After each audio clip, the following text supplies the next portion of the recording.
And so Oklahoma is going to have some options to upgrade the roster. We'll see what they do. Again, they're looking both at depth pieces. They're looking at additions that will upgrade the starting units as well. Where will they go? We'll discuss all that coming up next here on Locked On Sooners.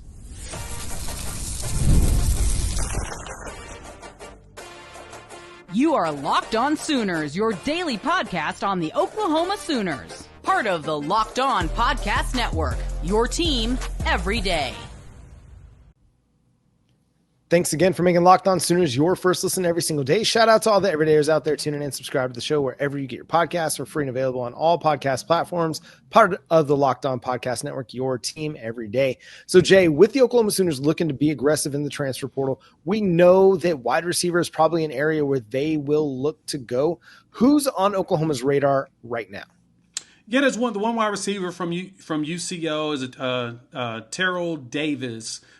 6 foot, 200-pound wide receiver from UCO, University of Central Oklahoma, for those that don't know. Yes, it is Division II, but it sounds like he's garnered some interest from a lot of schools, and Oklahoma is one of them. He had 1,600 yards receiving last season and 16 touchdowns, which I don't care what level you are, that's pretty freaking good as far as the numbers go. So he's one name that's been floated around over the last few days. Yesterday and today, of someone that had some interest. But there is someone that's a blast from the past that just came out yesterday. OU Insider was reporting on their live that Trajan Bridges, you remember that wide receiver? Right, blast from the past. Got in trouble here. Kicked off the team back when, Lincoln Riley was here. And he played some JUCO. He went to a D2 school. And he's now back in the portal.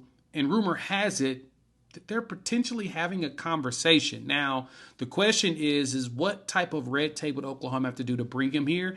And if him and his family feel comfortable coming back to Norman, basically the site of where, unfortunate things had happened. I'd probably take him. Go ahead and wrap him in some Christian blankets. Let the Soul Mission do their thing. But I'm not against it. We need some wide receivers, man. No, man, and I'm for it. Listen, I get that there's a troubled past there. At the same time, you got to imagine that he's grown a lot from that he's matured, that he's learned a lot. I mean, that was several years ago. What, back in 2020? 2021? Was that the COVID year? Yeah. 2021? Coming out of the COVID years, that offseason after leading into the 2021 season. Remember, he was a 5-star player, part of that vaunted 2019 recruiting class that really didn't pan out great. Some of it was the injury stuff to Jaden Hazelwood, Theo Weiss as well, and Spencer Rattler not really living up to expectations. But, Trajan Bridges, like, his issues off the field are significant. And I get why there might be some hesitation, but I think if Oklahoma is interested, you've got to feel comfortable with where they're at in that, because they wouldn't pursue him unless they felt like there was some accountability that Trajan Bridges has taken, some growth that he's undertaken. And that's kind of where I fall, is that if they're considering pursuing this and they're considering bringing him on board, whether he ends up coming to Oklahoma or not, you got to be happy for the kid's growth and development. People make mistakes, and listen, his was huge. At the same time, one moment, one situation, it can't define the rest of your life unless you let it.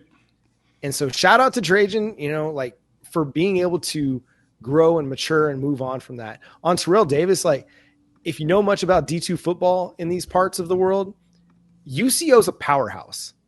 I'm in Tahlequah and NSU, and UCO just been whooping NSU for years. They're really, really, really good at the D2 level. So this is you're looking at adding a guy you're adding from North Dakota State. You know what I mean? The big time D2 programs of the world. So I'm very intrigued by this one.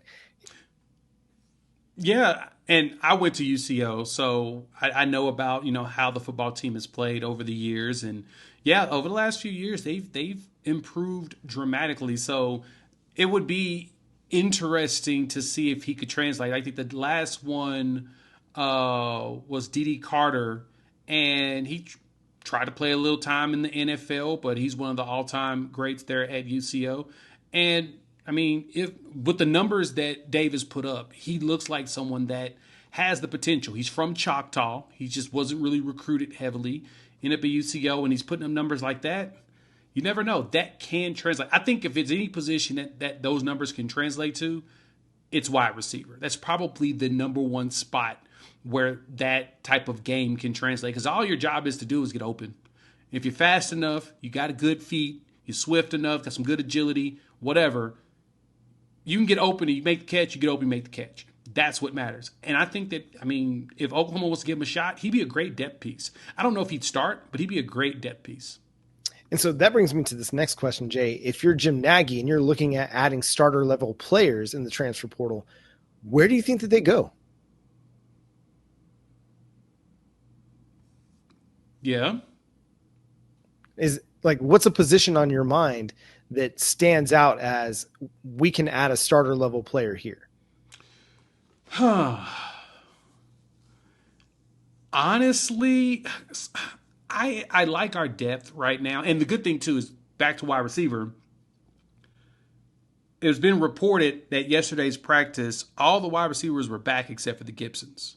So we're not out on wide receivers. We're only missing those two, which those two are very significant. Don't get it twisted. I think Giovanni was going to be number one, and I think Jaden Gibson had the capabilities of being a number one, if not number two, wide receiver with ease. They were going to be the bedrock to something really special, but everybody else is back. So you may need one more starter level just because of experience, but heck, if Keontae Lewis is playing well, you already got, Deion Burks with Isaiah Satania right there next to him, nipping at his heels. And I still love what Zion Kearney's doing and the growth that he's showing. So you may be okay. But I think, if anything, you may want a corner just because you don't know the health of Gentry as well as Eli. You want to make sure you're walking in with someone that's ready to play immediately. Now, granted, we go into fall camp and both of those dudes are ready to go and they're looking just as good as they were before injury. Then you might be okay. But you may want to get one more veteran just in case. Mm-hmm. But I think that's really the only starter level positions that I think you probably are going to push after is wide receiver. Well, tight end, of course, because we don't know what the heck's going on there. Well, I think tight end, you've got a bunch of tight end twos. Yeah. And that's really where it falls. Do some of these guys have the talent to emerge and become a starting level tight end in the SEC? I think so. I think there's potential, but you don't have a guy right now, in my opinion, that's a legitimate tight end one. Will Huggins has a lot of experience. Carson Kent has experience. John Locke has experience. Jerry Kanek has all the athleticism in the world to be a difference maker at tight end. I think the world of Cade McIntyre and Caden Helms, just got to keep those dudes healthy. And then Trine Washington, he's a true freshman.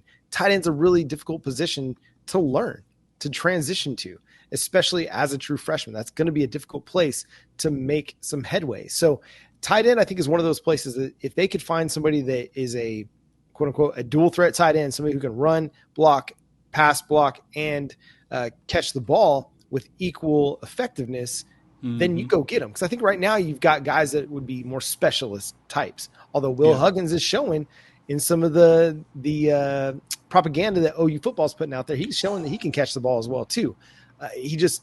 I'm just not sure if that's going to be the case week in, week out. So I don't know where they're standing on tight end. I'd love for them to tell us, like, do you feel great about tight end? Do you feel like that's an area that you've got to get better at? I don't know, because again, we haven't really spoken with Brent Venables in a minute. So that'll be a good question, I think, when he does speak with the media next. But yeah, I think other than that, cornerback, tight end, there's not a legitimate spot that I'm like, yes, you've got to add a guy. I think you feel pretty good about what your starting offensive line looks like, unless there is a legit, future first round talent at offensive tackle available to you. Yeah. Yeah. It's really, I mean, that's the thing is I like the depth. I love the depth. And I know the staff really likes the players that they've recruited. So that's where it makes it so tough. You have no clue who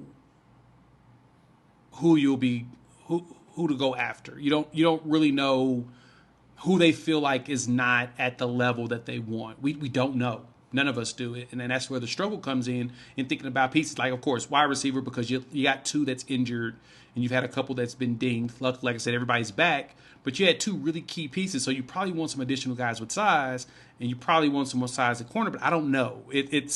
They like what they have. I guess let's put it this way. Once this Crimson Combine is done, the question is going to be, who are they going to add to go ahead and say, hit the portal? Yeah, and that might be a discussion for either our Friday show or early next week as we get ready for the transfer portal to discuss who might be some guys that are quote-unquote cap casualties, as it's termed in the NFL world, or training camp cuts, as it's termed in the NFL world. We could discuss that coming up next week, perhaps. Yeah, just put a pin in it. For the bulletin board, we'll discuss that. But coming up, we're going to discuss some changes to the Crimson Combine that actually have me interested now. We'll discuss next on Locked On Sooners.